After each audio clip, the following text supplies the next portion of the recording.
Questions and comments? Questions et observations.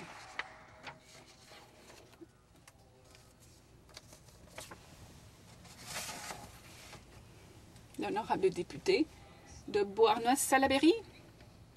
Monsieur le Président, le gouvernement conservateur parle de créer des emplois dans les petites entreprises et d'encourager d'investir dans cette voie-là.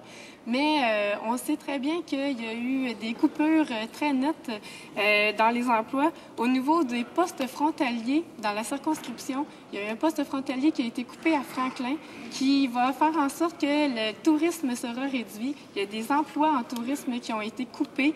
Et puis, tout cela pendant qu'aux États-Unis, ils ont prévu augmenter le nombre de postes frontaliers. Donc, comment le gouvernement peut-il justifier ces coupures alors qu'il dit investir pour créer des emplois nouveaux?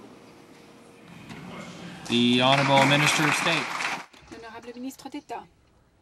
Monsieur le Président, je suis très fière de dire que les initiatives canadiennes du gouvernement sous le plan d'action économique, alors que le pays affrontait la pire situation économique depuis la récession, eh bien, ce gouvernement a créé en fait plus d'un demi-million de nouveaux emplois, dont 300 000 se trouvent dans le sud de l'Ontario.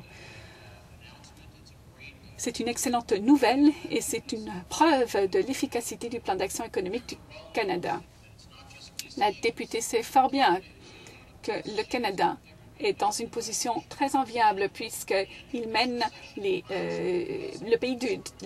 groupe des pays du G7. Ceci grâce à nos politiques très conservatrices. Nous avons souffert le moins, mais comme la députée le dit si bien, il y a toujours des travailleurs qui ont besoin d'emploi, d'autres qui ont déjà des emplois, mais veulent de meilleurs emplois. Et c'est pourquoi j'appuie la députée à appuyer ce budget. La prochaine étape du plan d'action économique du Canada produira davantage d'emplois pour les Canadiens et va tourner l'économie canadienne résolument vers le succès.